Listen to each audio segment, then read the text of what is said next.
Open the channel and click subscribe. Hit the notification bell so you never miss out from in-depth coverage of education, business insights, or the latest in sports. We bring you the stories that matters the most and news that shapes our nation. GMEB TV, bringing the Gambia to your screen. Welcome to GMEB TV, your go-to source for exclusive news and stories from the Gambia. Stay informed and stay ahead with our expert analysis. Open your YouTube app, click the search bar and type GMEB TV. Open the channel and click subscribe. Hit the notification bell so you never miss out from in-depth coverage of education, business insights, or the latest in sports. We bring you the stories that matters the most and news that shapes our nation. GMEB TV, bringing the Gambia to your screen. Hello, beautiful viewers, and welcome to Youth Empowerment here live on GMEB TV. With me here today is a special guest because, he's known all over Facebook and all that. So, with me today here, your host, which is Ramatoulie Jatta, as you know. So, we have a special guest today, and he's going to introduce himself to us. Thank you very much, Ramatoulie. Good morning, viewers. It's a pleasure to be here, despite the short notice. But anything that has to do with youth empowerment, I think Ismaila Fadera would always be present. My name is Ismaila Fadera. I'm a third-year development major, a youth advocate, and also voted as the Youth of the Year by the National Youth Parliament. Thank you. Wow, that's impressive. Thank you so much, Ismaila, for being here. And as we've mentioned earlier, it's about youth empowerment. Of course, it's vast. You know, when we say youth empowerment, it's actually broad. So, but today our main focus will be on promoting youth in national development. So, first of all, Ismaila, can you tell us what youth empowerment entails? Thank you very much, Ramatoulie. When we talk of youth empowerment, I think this means giving the youths the right tools to be able to excel in their different fields. These tools would also have to be, they need to be able to at least shape them by providing quality education. But then it cannot also be quality education without giving the youths opportunities. And that would also help them in enabling them to be able to at least tackle their problems. Because once you provide quality education, you are also helping them in decision making. Because if there is no quality education, maybe the decision that the youths are going to make are going to be something that are not going to be informed decisions. But we have to provide the right tools for them. We have to provide quality education. And then we also have to give the youth opportunities. In short, this is what youth empowerment means. Thank you so much, Ismaila. That was brief and clear. So, to our next question, because we know, not only Gambia, in fact, the world as a whole, in whatever we embark in, there are obviously challenges. There are setbacks, there are ups and downs. So, but here, we know it's Africa and it's different, but things are the same almost everywhere because the challenges are always there. So can you just tell us some of the challenges that youth of the Gambia actually face nowadays? Thank you very much. I think if you are going by the recent census preliminary report, you would understand that the youth of the Gambia, we have a youthful population, 40.8% are youths. But then we are bound to face challenges. There is lack of quality education. When I say lack of quality education, the education can also have to be centered on skills. These are some of the things that the youths of this nation face. But then there is no empowerment if we have a high unemployment rate. The high unemployment rate also are challenges that the youths face. But then this high unemployment rate cannot also be addressed if we face lack of proper infrastructure, especially in the rural areas.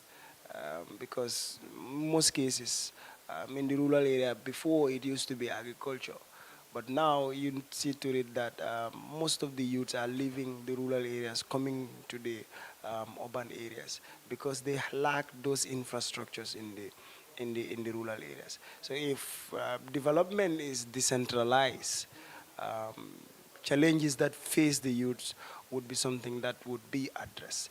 But then you also would understand that we have this social and cultural challenge that youths of this nation face, especially the women, the social expectations on the women, um, even if they want to thrive in certain fields, the society would always try to at least be a hindrance to them.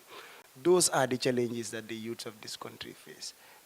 Lack of proper education, lack of decentralization in terms of infrastructure, the social and the cultural expectation on the women are all challenges that the young people of this country face. Thank you so much, Ismaila. That was good. Yes, talking about infrastructure and opportunities, especially people at the rural areas, there are some people like once they're done with high school, they all come to the coast, and because they feel like when I'm here, I have a lot of opportunities than when I'm in the rural areas because most of the, even when you look at the offices and people, like offices where people work, most of it are here. Like they don't have it in the rural areas, so they have to come all the way here just for them to be able to get enough education, able to work, and also earn a living. So obviously there are many actually uncountable challenges that youth face in the country. But anyway, we work towards in improving and becoming a best nation there, right? So you're a youth advocate, right? So, but how can young people get involved, or how can they contribute in the national development of our country? Looking at the fact that like they consist almost, young people consist 30% of the population of the Gambia now. So like how can they be involved in communities that they live? How can they make an impact? Thank you very much. E- Often people always ask me, Ismaila Fadera, how are you able to organize yourself um, in a way, anything that has to do with work? When I came here, you had the brother saying, Ismaila Fadera of ST Foundation, Ismaila Fadera involved in UDP. For me, diversity is what I'm known for. Because I have to be involved in the community. The youths of this country should be diverse. Diverse, don't limit yourself into one opportunity or into one side. The environment is a field for all. Um, Politics is a field for all. You just have to look at political parties and at least alien yourself into that political parties. Be an advocate for those political parties. So as youth of this nation, we have to be involved in community-based projects. Community-based projects, all of us comes from a community. And in that community, there is village development committee. In that community, we have family sex. In that family sex, we can be able to do one or two things. If you are involved in that family activities, or if you are involved in that community aspect, um, let's say from your community, you would now shift your attention to your district. From your district, you will shift your attention to your constituency. From your constituency, you will now shift your attention to the regional. From the regional, you will now think of Gambia. That is one way youth of this country can be involved. Another thing is form an organization. You can form an organization, so you can join an organization that you think best suits your interest. For example, there is an organization called the ST Foundation that is involved in the restoration of trees. I know that that organization aligns with my interest when it comes to the climate actions. I joined the organization. I am not only a participant by name, but I do make sure anything that the organization is going to do, I would make sure I also play my quota towards that. So we must be involved. We cannot say there are no opportunities. If there is no opportunity, Ramatoulie, create an opportunity for yourself. I would use myself as an example. I am a social media influencer. I make best use of my numbers. I bring out issues that are of national importance, that is centered on social impacts. Um, I can be like any other person on social media, whereby it's just going to be bullies, it's just going to be any other activity. But I said, no, you know what? Um, I'm going to create a difference.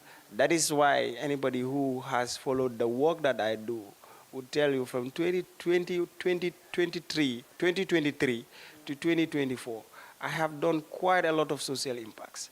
I am not going to blow my own trumpet, but I have contributed to the funding of more than 15 students in the University of the Gambia, be it the students' areas or be it tuition fees. And then this can only be done by creating or by getting involved.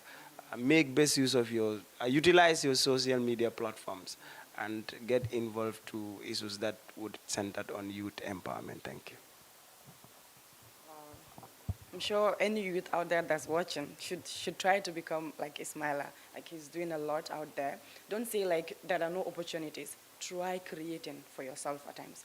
It's not like everybody has to, be an employee or need to serve as something, but you have to create one for yourself. Because if you just sit there and say, okay, there are no opportunities available, there are no opportunities available, so I'll just relax and then watch, it's not like that. Nowadays, you have to strive. Try to get something for yourself by creating it. If you need assistance, obviously people are there to help. But also don't just sit back and say there are no opportunities. I mean, the reason why people are going to the backwards because they don't have opportunities are available for them. So, but if you are someone that is determined, then you can just sit and just think of something that you know it's productive and you can get something out for yourself without only being an employee, or you can serve as your own boss. So obviously this is something that's great, and every youth out there should try becoming one. So that will lead us to our next question, which is basically about education. So, like, in your experience as a youth, obviously you are one. So, like, what role does education play in youth empowerment? Like, what does education play as a whole? Education is very important, and it cannot be centered on the four corners of the classroom. When we say education, this can only, it cannot only be centered on Western education. We have conventional education. Um, we must be able to have the quality educations. It is only through quality and affordable educations that we can address issues centered on youth empowerment. But then we also have to be able to at least be skills oriented. Skills oriented in the sense that we must have vocational skill centers across the country. You said, you talk of infrastructure when we were talking initially, where the youth would have to travel all the way from the provinces, coming to the Gambia, coming to the urban areas in order to be able to have skills. But let's say if we have skill centers across the length and breadth of the country, this issue of having the elderly population in the rural area would be something that would be addressed. I think if you would ask me, the curriculum of the Gambia should also be looked at, whereby we would expose our children to skills at a tender age. Um, I once joke on my platform where I said, in the nursery schools, we are exposing kids to, if you're happy and clap your hands, you understand. Whereby in the lower basic schools, we are at least teaching them for God knows when. Nyamina Dankungu, you have a hunter called Abudu Sedikan. I am not against it, but if you would ask me, I think those things we should do away from them, whereby the curriculum can be revitalized, and at the end of the day, we include skills where students or where children will be exposed to skills, either by hand, either by their creativity. We have to at least be able to do. So you sometimes give papers to your younger brothers and sisters. You ask them to draw. They would at least come up with ideas that are very, very, very innovative. How how about exposing them to those skills at a tender age? So it is through skills that we can be able to at least address issues of education. I am glad that now we have civic education in our upper basic schools or in our curriculum. And you looked at the recent examination on WIC, quite a good number of students are doing well in civic education. Let's say now if we put a mandatory skills where we're going to expose children to tailoring, where we would entrepreneurship, where we would introduce them to wood making and metal work, all these things are areas that we can look into. It can only be done when we look into our curriculum and at least put ideas, innovative ideas and solutions that would address national issues. Thank you. Thank you very much, Ismaila. That was really great.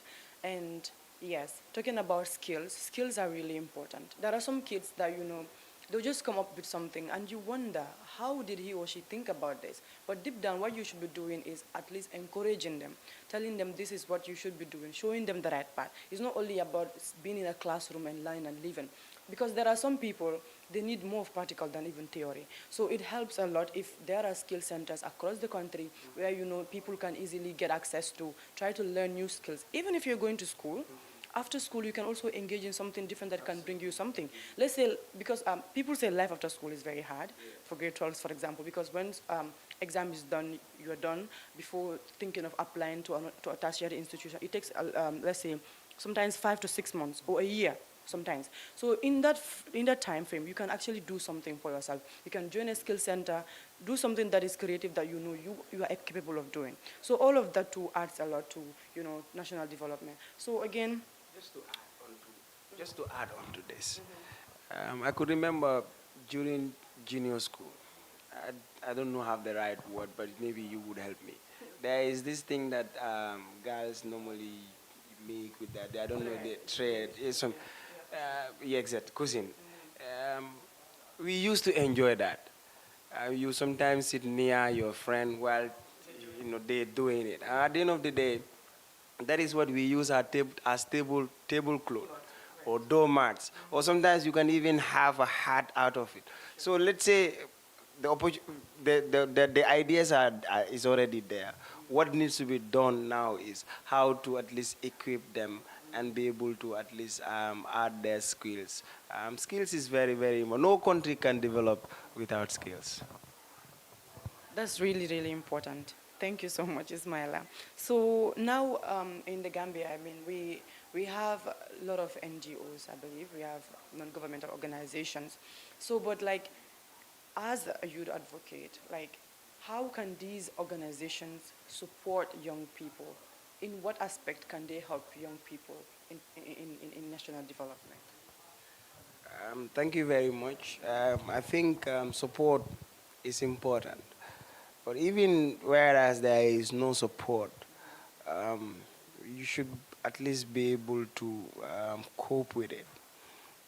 That is, we must be able to invest in skills. And then there must be funding. But then, you talk of education. How can there be funding when there is no proper education? We have companies, we have organizations that have what we call corporate social responsibilities. How can the youths of this country tap into those um, corporate social responsibility or tap into those opportunities if they don't have quality education. For example, how can you, today, you ask an average Gambian, developed a concept note on a project, it is going to be difficult. So partnership in this aspect is important. Partnership in the sense that you can look into organizations and at the end of the day you work on a partnership with them. Um, when we must also be able to at least create internships, programs, opportunities for the young people of the country. But then there should also be entrepreneurship, entrepreneurial skills that the young people could also tap into. We must also be able to at least work on something that we call incubation hubs. In these incubation hubs, we can create competition for young people to bring their business ideas that through pitching, where they're going to compete with each other in innovative ideas. These innovative ideas can be solutions towards our national problems. Let's say, for example, if we say this is a competition whereby 25 organizations or 25 youth that are involved in entrepreneurship can at least come and compete. Um, Competing is not a problem. But let's say all the competitors have an opportunity whereby, for example, there can be either $5,000, 25,000, or $10,000 for every competitor. That would at least encourage them to participate in innovative solutions like this. So we must be able to give them opportunities, either in partnership, but then companies and organizations that are also in the country should be able to at least look into uh, skills that young people of this country are involved, and at the end of the day support them in whatsoever. Today you look at the social influencers in this country, you feel happy in the sense that companies are now giving them PR jobs. I think that is important, and at the end of the day, this would help the young people of the country to make best use of their social media platform. Because if I have Ramatoulie earning deals, making adverts, it will also at least impress me, or it will motivate me to make best use of my social media platform rather than attacking or rather than insulting each other. We can at least look into those things. But then companies, organization, and the government should be able to at least help in that. Thank you very much. That's really, really impressive. Youths actually, there are people that, you know, without them actually, like it would be really difficult for any country to forge ahead. Because, you know, like as in the Gambia, as of now, there is like 30% are young people. So if, let's say, they are all doing extremely well, obviously there will be an improvement in everything. Like everything will just go fine. But we now see others that will just feel like, I don't have an opportunity. I don't think I can do this. You don't try, and you said it's not possible. You have to give yourself a chance. Try something new and see what will happen. If it's not working, we have a lot of things again to do. Come up with ideas that you can do that will help yourself and also the community that you are coming from. So actually, it's very important. NGOs should come, try to support youth into becoming what they want in future. So that would bring us to the next question. That is about a success story of someone that has benefited or has gained something from youth empowerment, or that has been empowered and has made success out of it. Um, Myself, I could say I am empowered. Empowered by a political party that gave me a voice, and not only the voice, but that gave me the opportunity to be able to participate in national politics.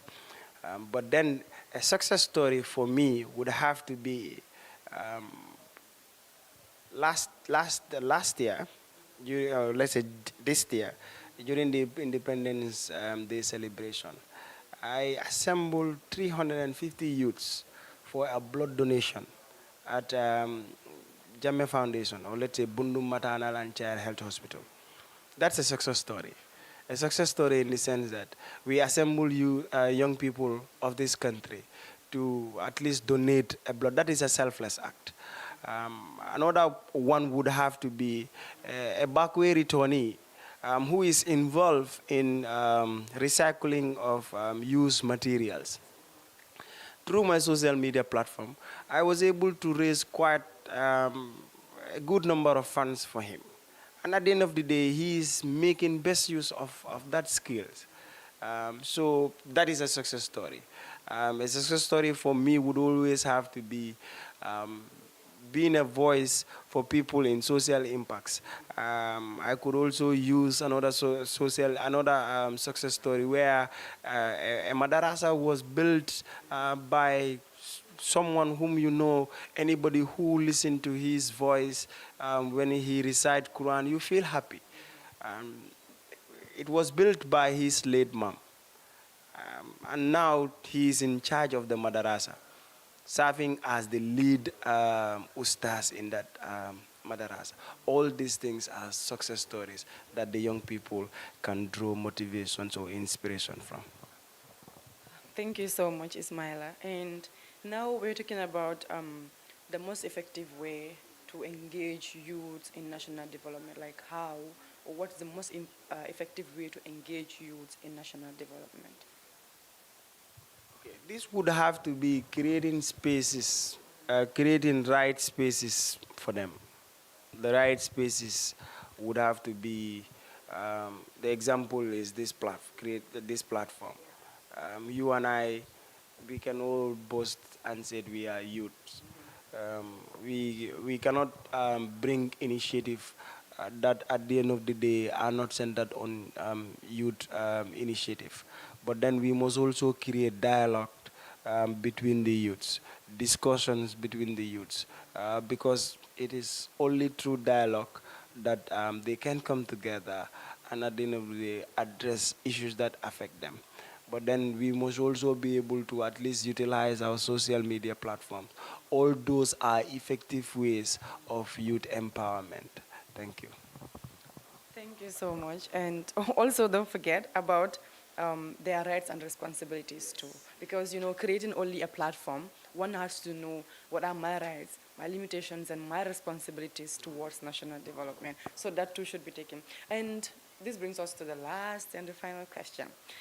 What advice, what advice would you give young people? You know, you are a youth advocate and you have a better experience. So like, what advice do you have for young people who want to become youth advocates like you? I have only two words for them. Be patient and consistent. Patient and consistent. If you are patient, you'll get whatever is meant for you.